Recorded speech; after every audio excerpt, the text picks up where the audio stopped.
Well, it's another gray morning. Gray, cold, rainy.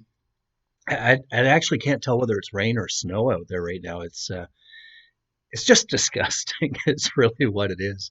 And I've been complaining about this a little bit lately, um, because, well, with the lockdown, I tend to come here, crack it on as early in the morning as soon as I wake up, I'm here, and I tend to be home usually by lunchtime. I'm home, and I have a certain amount of work that I have to do from home, but I also have some free time, and there are so many things that I could be doing. I have gardening that really needs to be done. It's not complete yet. Poor Noah.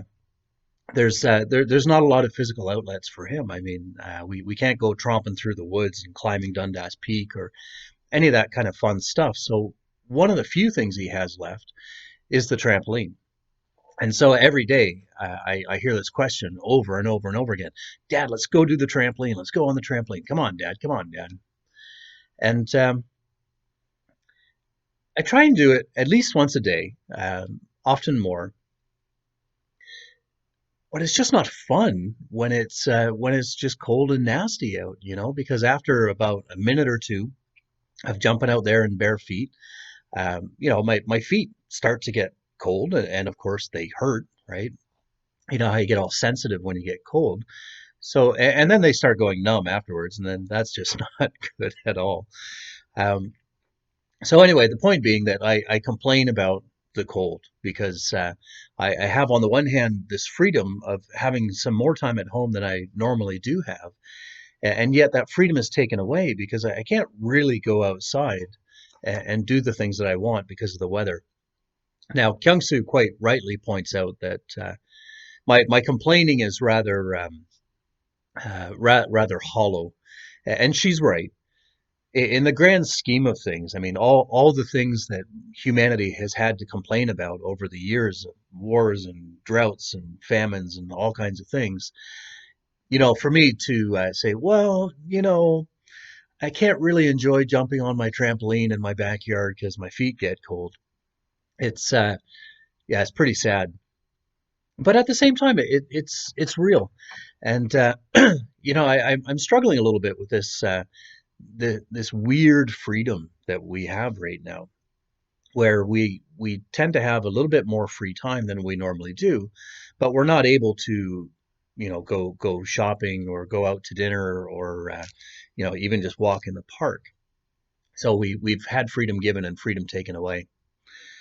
So I think about there's an episode in chapter 16 of Acts, and this is where Paul and Silas, who's his disciple, his Padawan, his learner, they're out preaching the gospel, and they come to a town, and there's a woman there who has a spirit within her, a spirit that foretells the future and sees things, and she keeps following them around, and she keeps shouting out, "Hey, these guys are here, the representatives of God.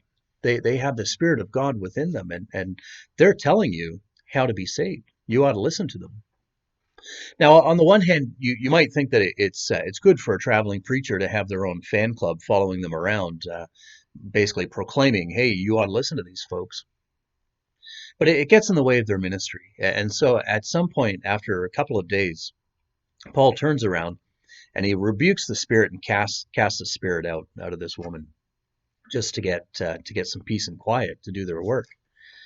Now, of course, when this happened, there were men who operated this woman. I don't know whether they owned her as a slave or she was a family member, but anyway, they would make a lot of money off her because she would do all her fortune telling and whatnot, and they would get the cash from it.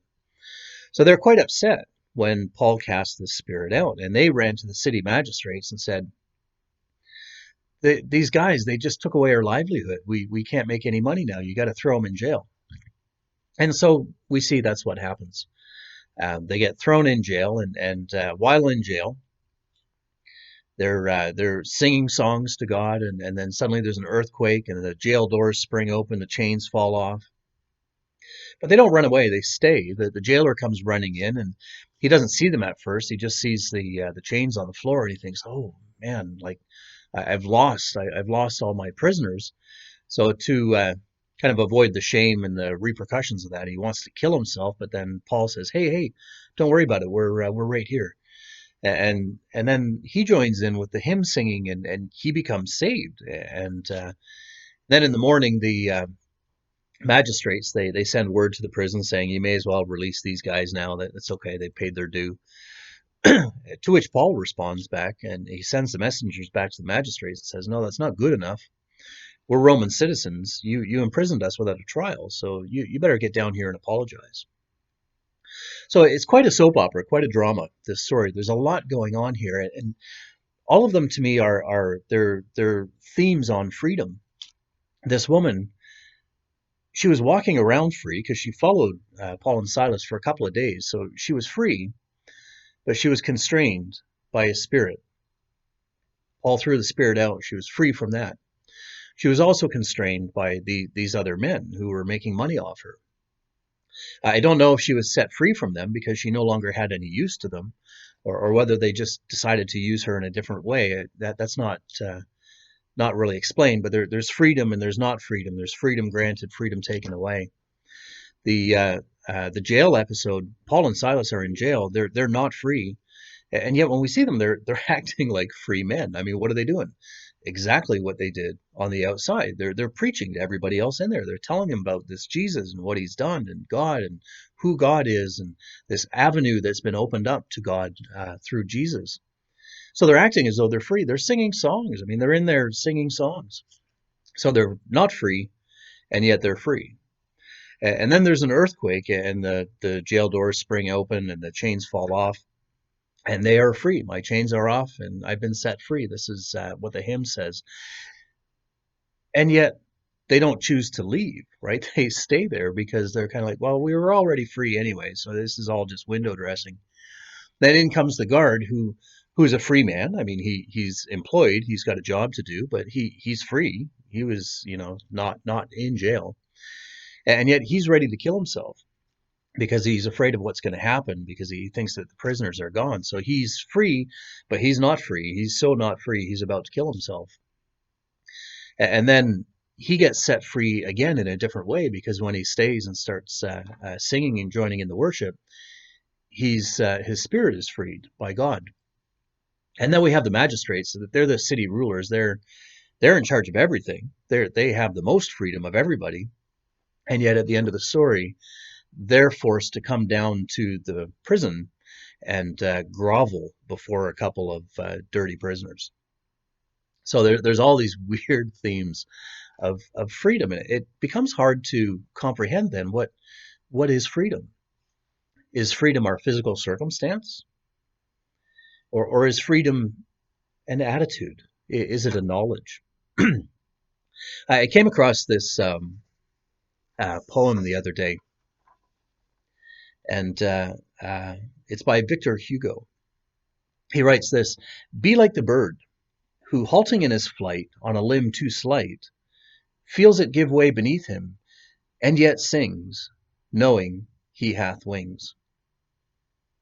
And what this poem would suggest is that the freedom comes not from the circumstance, because the bird is in a precarious circumstance, that the twig is bending beneath him and about to snap. It's not a good circumstance to be in. And yet the knowledge that he has wings that he can overcome gives the bird the confidence to sing. And this a little bit sounds like Paul and Silas, who are singing while in prison because they have a sure knowledge of something that the other folks don't have. Paul writes in, I think this one's Galatians 5, "For freedom Christ has set us free," which is a weird statement to make. Seems self-evident, but not, because he continues. He says, "Stand firm, therefore, and don't submit again to a yoke of slavery." Because Christ has set us free, but we tend to get back into the slavery of the world, don't we? It's a little bit like, you get your credit card paid off, and then you think, oh, now I can run it back up again. Like we have freedom to repeat our mistakes. And he cautions us not to do that, right? The yoke we're supposed to pick up is we're supposed to be yoked with Jesus because his yoke is light. But anyway, through all of this, it seems to me that freedom is not our circumstance. So freedom isn't necessarily having extra time at home, freedom isn't necessarily being able to run out to Canadian Tire and pick up the paint that I want to get. Freedom isn't so much our circumstance as it is our knowledge. And this is the knowledge I think that we need to abide by. Jesus said to the Jews who had believed him, "If you abide in my word, you are truly my disciples. You will know the truth, and the truth will set you free." Now, this is rather interesting because Jesus links obedience to freedom, right? He says, if you abide in my word, so if you obey the things that I've said and you live the way that I've talked to, you will know the truth, and the truth will set you free. So our freedom, again, comes from something that we know, from something that we believe, not from our outward circumstances. So I'll let you mull that over a little bit because I still am actually. This is it's rich, you know. The more you dig into this idea of freedom, the more there is to be found. So I will end with this: that who the Son has set free is free indeed, and that's you. You are free. So not free to live a life of fear and cowardice, as we see in Timothy, but free to live a life of boldness, of miracles, and of wonderful things, regardless of whatever your physical circumstances are. And so this morning I bless you in the name of the Father, the Son, the Holy Spirit. Get out there and be free.